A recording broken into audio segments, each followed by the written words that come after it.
So guys, mirror of common error से कल ही मैंने आपको एक सेट कराया। सेट नंबर 114 2000 ईयर्स में आया हुआ, यानी कि सेट नंबर 114 सन 2000 में जो आया था आपका। आज उसी बुक से है आपका सेट नंबर 115।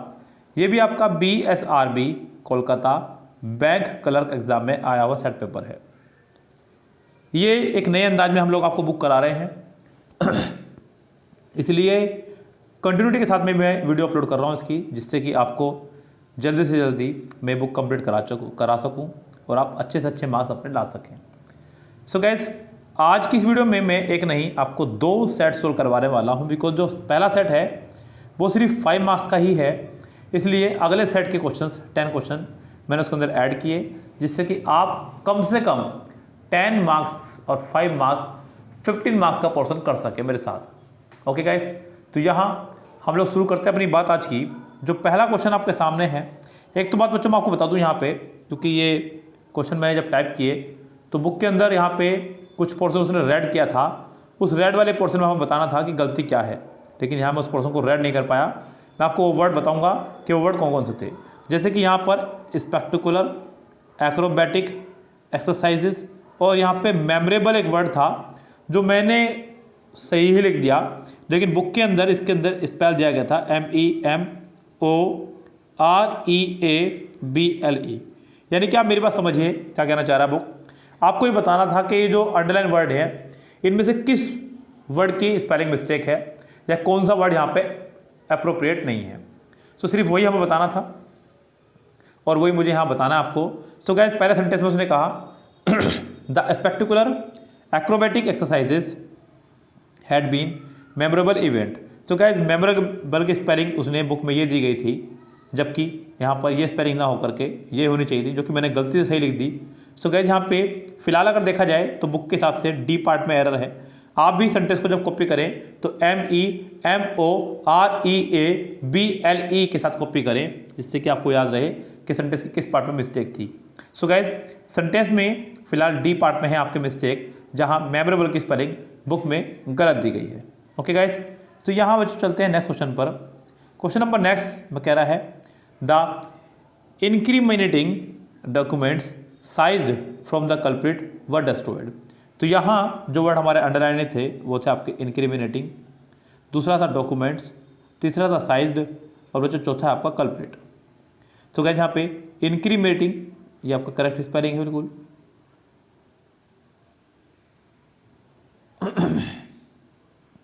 दूसरा जो स्पेलिंग है वो डॉक्यूमेंट्स की है, वो भी बिल्कुल सही स्पेल है बिल्कुल।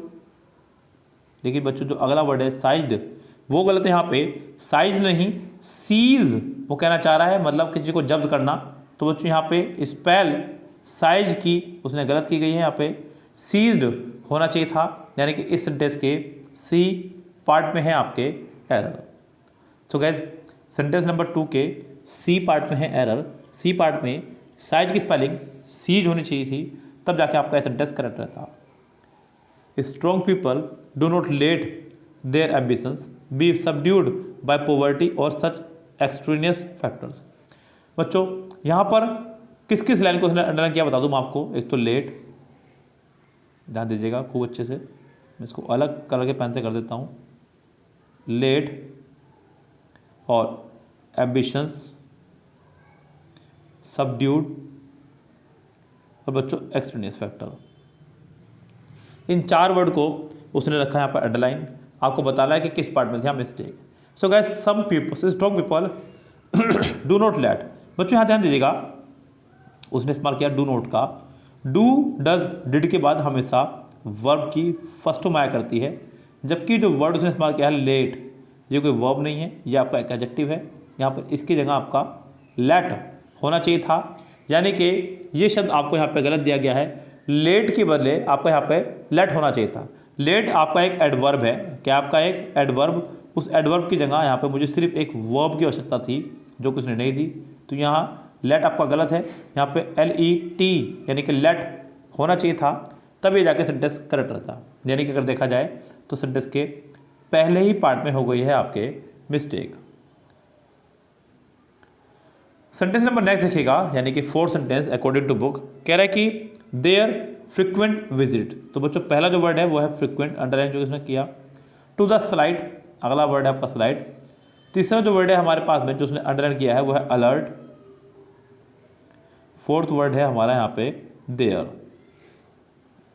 देयर फ्रिक्वेंट, बच्चों फ्रिक्वेंट का मतलब होता है कई बार किसी जगह पे पहुंचना या जाना, उसे बोलते हैं बच्चों फ्रिक्वेंट।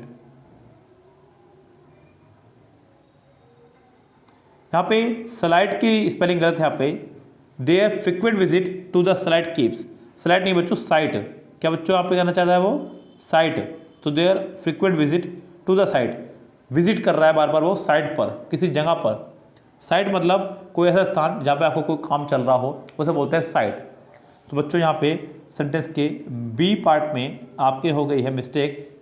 बी पार्ट में यहाँ पे उसने स्लाइड की स्पेलिंग जो दी है वो रॉन्ग है, स्लाइड की जगह यहाँ पे आपका होना चाहिए था साइट। आगे चलते हैं बच्चों सेंटेंस नंबर 5 पे, और ये लास्ट सेंटेंस है इस प्रैक्टिस सेट का। देयर प्रपोजल, पहला सेंटेंस डायरेक्ट प्रपोजल में है। एक्स्ट्रावेजेंट, उसके बाद में अनरीजनेबल, और उसके बाद में आपका जो है वो है एक्सपेक्टेड। तो देयर प्रपोजल, प्रपोजल यहाँ पे एज ए प्लूरल नाउन इस्तेमाल हुआ है जो कि बिल्कुल सही है। वर एक्स्ट्रावेजेंट, एक्स्ट्रावेजेंट बोलते हैं अधिक खर्चीले को, जो कि यहाँ पे ठीक है।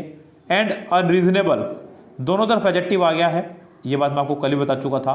एंड के दोनों तरफ सेम प्रोसीजर होना चाहिए जो कि यहाँ पर उसने किया। And has were not expected, बच्चों एक्सपेक्टेड नहीं एक्सेप्टेड, बच्चों यहाँ पे एक्सेप्टेबल होना चाहिए था क्योंकि यहाँ पे वर्ब आ रही है, और वर्ब को क्वालिफाई करने का काम करता है आपका एडवर्ब। क्या करता है बच्चों? एडवर्ब। तो कहते हैं यहाँ पे एक्सेप्टेड की जगह, यानी कि इस एक्सपेक्टेड की जगह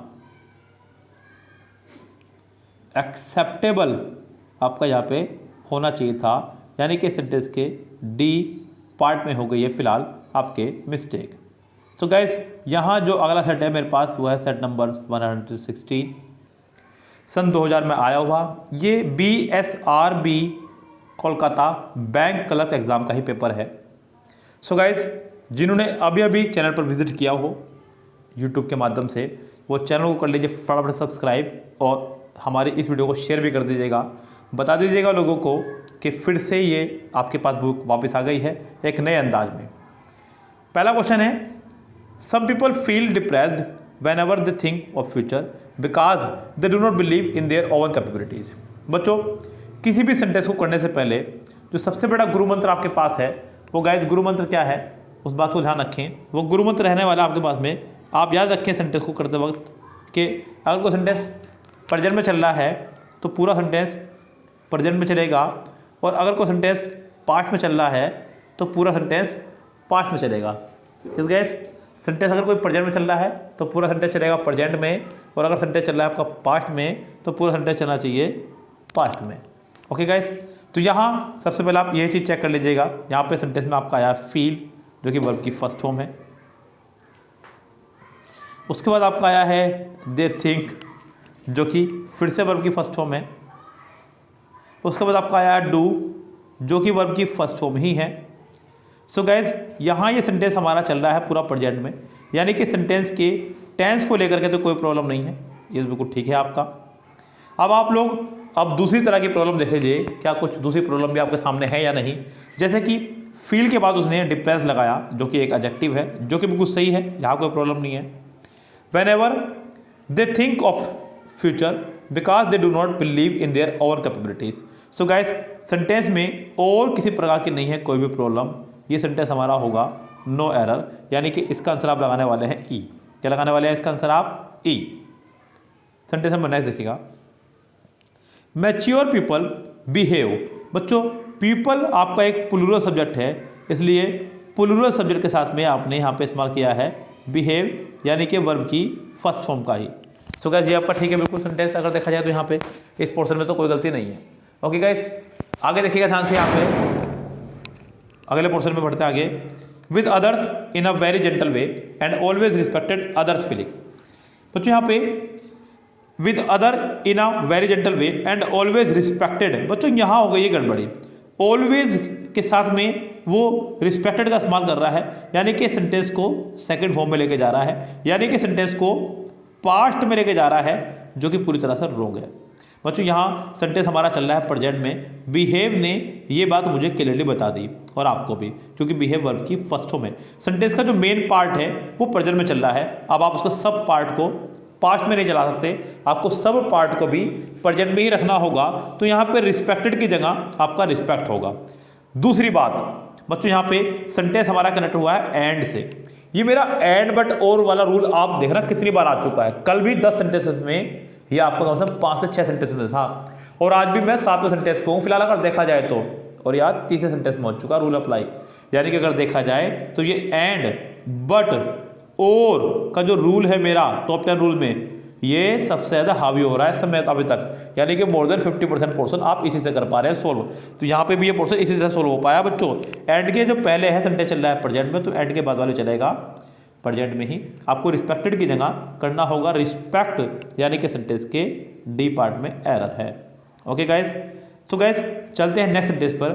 कह रहा है कि who do you think will be able to do this job in a very recently manner. Who do you think will be able. बच्चों हु के साथ में उसने डू लगाया है, यानी कि WH फैमिली के साथ में तुरंत उसने हेल्पिंग वर्ब का इस्तेमाल किया है। इसका मतलब सेंटेंस इंट्रोगेटिव है। क्या सेंटेंस हमारा इंट्रोगेटिव, जो से में साइन आपका आखिरी में आ रहा है, यानी कि बिल्कुल ठीक है। विल बी एबल, बच्चों विल बी के साथ में उसने एबल का इस्तेमाल किया है। तो बच्चों एबल के साथ में टू का इस्तेमाल हुआ करता है, जो कि ठीक है।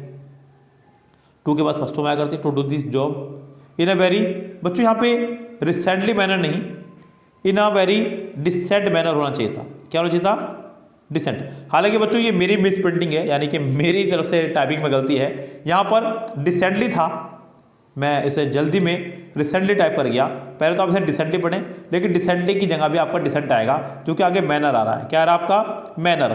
बच्चों मैनर आपका एक नाउन है। मैनर क्या आपका एक नाउन है, और बच्चों नाउन से पहले हमेशा एडजेक्टिव ही आया करता है, ये बात ध्यान रखें। ये डिसेंटली आपका एक एडवर्ब है। क्या आपका एक एडवर्ब है? एडवर्ब नहीं, यहाँ पे एडजेक्टिव होना चाहिए था। तो डिसेंटली नहीं, यहाँ पे डिसेंट होना चाहिए था, तब जाकर के आपको सेंटेंस करेक्ट रहता। यानी कि सेंटेंस के डी पार्ट में आपको दे दी गई है एरर। चलते हैं नेक्स्ट सेंटेंस पर। सेंटेंस नंबर आपका 4th। After careful examining. बच्चों ध्यान दीजिएगा, यहाँ पे आफ्टर केयरफुल एग्जामाइनिंग, बच्चों ध्यान दीजिएगा पहले ही पार्ट में अगर आप गौर करें सेंटेंस पे, केयरफुल आपका एक एडजेक्टिव है। क्या है बच्चों? केयरफुल आपका एक एडजेक्टिव। तो बच्चों यहाँ पे एग्जामाइनिंग भी आपका एक एडजेक्टिव है। क्या बच्चों? आपका एग्जामाइनिंग भी एक एडजेक्टिव। उस एडजेक्टिव को क्वालिफाई करने के लिए आपको यहाँ पे एक एडवर्ब की आवश्यकता होगी। किसकी आवश्यकता होगी? एडवर्ब की। तो आप यहाँ पे केयरफुल नहीं, आप इसे करेंगे केयरफुली। क्या करेंगे सेंटेंस को? केयरफुली, तब जाकर के आपका सेंटेंस करेक्ट रहेगा। After carefully examining. यस बच्चों, सेंटेंस के पहले ही पार्ट में आपको दे दी गई है एरर। फर्स्ट पार्ट ही इसका रोंग है बच्चों। पहले पार्ट में केयरफुल की जगह आपको केयरफुली करना होगा। वी रिक्वेस्ट यू, बच्चों वी के साथ में उसने इस्तेमाल किया है रिक्वेस्ट, यानी कि सेंटेंस हमारा चल रहा है प्रेजेंट में। किस में चल रहा है सेंटेंस हमारा? प्रेजेंट में। We request you to study the proposal, we to study the proposal carefully and submitted. बच्चों देखिए, एंड बट और का रूल आपके सिर पर कितना हावी हो रहा है, आप उसको समझ नहीं पा रहे बच्चों। मैं आपसे बार बार कह रहा हूँ कि मेरी वीडियो को बहुत ढंग से देखें। जो भी रूल्स आपको रिपीट लग रहे हैं उन रूल्स को बार बार कॉपी करें, और बच्चों अपना एक स्टडी पोर्शन पूरा ढंग से बनाएं। हालांकि मैंने इस बुक से ग्रामर का पूरा एक बैच बनाया है, जो कि आपका सिर्फ 600 रुपीज़ का है, जिसमें कंप्लीट ग्रामर आपको कराई जा रही है विद ट्रिक्स। मतलब ट्रिक्स मतलब वो ट्रिक्स जो एग्जाम में बार बार आ रही हैं, वो वाले ट्रिक्स बच्चों मैं दे रहा हूँ बच्चों को वहाँ पे। बच्चों ध्यान दीजिएगा, यहाँ हम लोग भले यूट्यूब पे अभी नहीं हैं, सब्सक्राइबर भी कम हैं बच्चों, हम अभी तक 35 ईयर्स के प्रैक्टिस सेट सोल्व करवा चुके हैं यूट्यूब पर, जिसमें MB मिरर किरण शामिल है। तो उनको पढ़ने के बाद में ऐसे बहुत सारे रूल हैं जो मैंने देखा कि बार बार आ रहे हैं। उसी बेस पर मैंने कुछ रूल्स बनाए हैं, तो वो रूल्स आपके सामने मैं परोसता हूँ। ये कोर्स पूरा 600 रुपीज़ का है, पूरा ग्रामर कोर्स उसके अंदर कंप्लीट करा जाएगा आपको। यहाँ पर देखिए एंड के बाद में वर्ब की सेकंड फॉर्म आ गई है, जो कि रोंग है, क्योंकि एंड से पहले वर्ब की फर्स्ट फॉर्म है। क्या है? वर्ब की फर्स्ट फॉर्म है।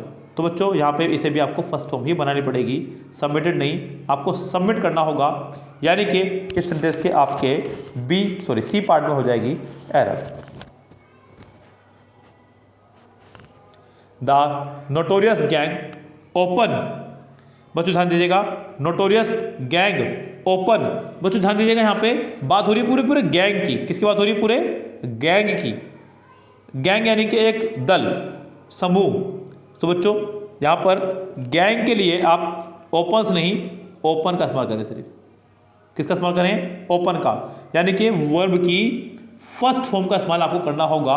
ओपन यहाँ पे सही आपका नहीं रहेगा। सो गाइस यहाँ पे सेंटेंस के आपको हो चुकी है पहले ही पार्ट में मिस्टेक, क्योंकि गैंग आपका प्लूरल है तो आप उसके लिए प्लूरल वर्ब का इस्तेमाल करेंगे। ओके गाइस, सेंटेंस का फर्स्ट पार्ट आपका रॉन्ग है। सेंटेंस नंबर नेक्स्ट पे चलिएगा। कह रहा है कि we could not believe that one of us was responsible for the act. We could not believe, we के साथ उसने लगाया कुड नॉट। कुड बच्चों याद रखिएगा, कुड आपकी एक मॉडल वर्ब है, लेकिन मॉडल वर्ब की भी मैं श्रेणियां बांटता हूं। जैसे कि सुनिएगा ध्यान से, बिल्कुल कान नजदीक ले आएगा अपने और। विल, शैल, कैन, मे, इनको रखता हूं मैं प्रेजेंट में। वुड, शुड, कुड, माइट, इनको रखता हूं मैं पास्ट में। तो गाइस यहाँ पे कुड नॉट से ये साफ क्लियर हो रहा है कि सेंटेंस चल रहा है हमारा पास्ट में, क्योंकि ये खुद सेकंड फॉर्म है कैन का। किसका सेकंड फॉर्म है? ये कैन का। So we could not believe that one of us was, फिर से वॉज आ गया है, यानी कि सेंटेंस चल रहा है हमारा पास्ट में ही। तो गैस पूरा सेंटेंस हमारा पास्ट में चल रहा है, यानी कि सेंटेंस में टेंस को लेकर के कोई दिक्कत नहीं है। यहाँ पे टेंस को लेकर के कोई भी प्रॉब्लम नहीं है, सेंटेंस पूरा पास्ट में चल रहा है और पास्ट में ही चलना चाहिए था। ये बात तो मुझे लगी बिल्कुल सही। आगे देखते हैं। कुड नॉट के साथ में उसने फर्स्ट फॉर्म का इस्तेमाल किया, जो कि सही है। बच्चों मॉडल वर्ब के साथ हमेशा वर्ब की फर्स्ट फॉर्म का ही इस्तेमाल करते हैं, जो कि ठीक है। सेंटेंस जुड़ा है दैट से, दैट एक कंजक्शन की तरह काम कर रहा है। कंजक्शन के बाद आपने वन लगाया, ऑफ अस को कट कर दीजिएगा। वन के हिसाब से वॉज आपका आ चुका है, वन के हिसाब से सिंगुलर वर्ब वॉज हो चुकी है। उसके बाद में आपका एडजेक्टिव आ गया है, रिस्पॉन्सिबल, बिल्कुल ठीक है। सेंटेंस में कोई दिक्कत नहीं है। ये सेंटेंस हुआ आपका नो एरर। आप इसका आंसर लगाने वाले हैं ई। क्या लगाएंगे इसका आंसर आप? ई। चलिए गाइस चलते हैं नेक्स्ट सेंटेंस पर। नेक्स्ट सेंटेंस कह रहा है कि वी हैव नाउ। वी के साथ में उसने लगाया हैव, जो कि ठीक है, क्योंकि वी आपका प्लूरल है तो प्लूरल ही वर्ब का इस्तेमाल करेंगे। तो बच्चों उसके बाद में कह रहा है we have now reliable learned. बच्चों यहाँ ध्यान दीजिएगा, लर्नड वर्ब की थर्ड फॉर्म है। क्या है? वर्ब की थर्ड फॉर्म, यानी कि कुल मिला के बात यह है कि ये वर्ब है और वर्ब को क्वालिफाई करने का काम करता है एडवर्ब। क्या करता है? एडवर्ब। तो यहाँ पर रिलायबल की जगह आपको करना होगा बात रिलायबली। जिसका बच्चों रिलायबली, मैंने आपको बताया था बच्चों, कभी भी किसी भी एडजेक्टिव को अगर एडवर्ब बनाना हो तो उसमें आप एलवाई लगाते हैं, वो आपका बन जाएगा एडवर्ब। क्या बन जाएगा? एडवर्ब। नोट किसी भी मोस्टली एडजेक्टिव को। अगर बच्चों आपको नाउन में एलवाई लगाया है, अगर आपने नाउन में एलवाई लगाया है तो बनेगा आपका एडजेक्टिव। क्या बनेगा? एडजेक्टिव। सिंपल सा फंडा है, नाउन में एलवाई लगाया तो एडजेक्टिव, और अगर एडजेक्टिव में एलवाई लगाया तो बनेगा आपका वो एडवर्ब। तो यहाँ पे रिलायबली लर्नड यानी कि सेंटेंस के बी पार्ट में आपके हो गई है एरर। 8 सेंटेंस के बी पार्ट में आपके रहने वाली है एरर। आगे बढ़िए सेंटेंस बच्चों, यहाँ पे he received timely support from his elder brother who has been working abroad for the last 6 years, no error. तो उसको भैया टाइमली सपोर्ट मिलती रहती थी अपने भाई से, जो कि अब्रॉड में वह काम कर रहा था पहले 6 सालों से। सो गाइस यहाँ पे अब्रॉड में काम कर रहा है पहले 6 सालों से। देखिए यहाँ पे सेंटेंस आपका रिसीव्ड की जगह रिसीव में होना चाहिए था। ऐसा क्यों, मैं आपको बता दूं बच्चों। यहाँ पे सेंटेंस आपका जो ये है लंबे समय की बात हो रही है और काफ़ी लंबे समय से वहाँ पे काम कर रहा है, तो यहाँ सेंटेंस में प्रेजेंट को देखते हुए हमें सेंटेंस को प्रेजेंट में रखना होगा। रिसीव्ड की जगह रिसीव्स का इस्तेमाल करना होगा। ओके गाइस, सेंटेंस में आपके हो जाएगी फिलहाल पहले ही पार्ट में एरर। सेंटेंस नंबर लास्ट देखिएगा। One of the security man asked me that I wanted to go in. बच्चों यहाँ पे ध्यान दीजिएगा, सेंटेंस आपका स्पीच पर आधारित है। स्पीच मतलब डायरेक्ट इनडायरेक्ट की फॉर्मेशन पर ये आधारित है। यहाँ सेंटेंस में उसने इस्तेमाल किया one of the security man asked. देखिए ध्यान दीजिएगा, सेंटेंस में आप दैट का इस्तेमाल तब तक ही करेंगे जब तक सेंटेंस में सेज, टेल्स, सैड या टोल्ड हो। जैसे ही सेंटेंस में आपका आस्क आएगा, आप सेंटेंस में दैट का इस्तेमाल नहीं कर सकते, या तो इफ़ का या फिर वेदर का या फिर WH फैमिली का इस्तेमाल करेंगे। ओके गाइस, इनमें से कोई भी एक इस्तेमाल करेंगे। यहाँ पर भी दैट की जगह आपको इफ़ का इस्तेमाल करना होगा, तब जाकर के सेंटेंस हमारा होगा करेक्ट। सेंटेंस के फिलहाल सी पार्ट में हो गई है आपके बड़े वाली error. So guys, C part में है इसके एरर, सी पार्ट में आपको एरर लगानी होगी। सो गाइस, आज की इस वीडियो में मैंने आपको कराए हैं 2 सेट सोल्व, सेट नंबर 115 और सेट नंबर 116। आप लोग इसी तरह से मुझे सपोर्ट करते रहिएगा। बुक को फिनिश करवाने का काम मेरा है, आपका काम सिर्फ और सिर्फ सपोर्ट करने का है, चैनल को सब्सक्राइब करवाने का है ज़्यादा से ज़्यादा, और व्यूज़ बढ़ाने का है। ओके गाइज, सो गाइज यहाँ ये पूरे सेंटेंस हुए सोल्व आपके। मैं आपको बताना चाहूँगा बच्चों अपने पेड कोर्सेज के बारे में भी, अगर किसी को भी हमारा मिरर बुक का कंप्लीट पेड कोर्स लेना हो जो कि 1 फरवरी से चल रहा है, वो ले सकता है, जिसका चार्ज सिर्फ 1000 रुपीज़ में, जिसमें कंप्लीट ग्रामर मिरर बुक से, chapter wise solution mirror book से, और ये प्रैक्टिस सेट आपको मिरर बुक से सोल्व कराए जाएंगे। किसी को भी अगर खाली ग्रामर का कोर्स लेना है तो वो 600 रुपीज़ में ओनली ग्रामर कोर्स ले सकता है। साथ ही साथ बच्चों हमारे पास में किरण का बुक भी कोर्स भी आपका चल रहा है लेटेस्ट बुक से, जिसमें 14,000 प्लस क्वेश्चन आपके पास में है, वो भी आप ज्वाइन कर सकते हैं, जो कि 1 फरवरी से शुरू हो रखा है, जिसकी फीस है सिर्फ 1000 रुपीज़। सो गाइज, बहुत सारे पेड कोर्स चल रहे हैं आपके साथ में। किसी भी कोर्स के बारे में अगर आपको जानकारी लेनी हो तो आप मुझे 8279738238 पर कमेंट कर सकते हैं, मैसेज कर सकते हैं। ओके गाइज, तो फिलहाल चलते हैं, लेते हैं आपसे विदा। Good bye, have a nice day.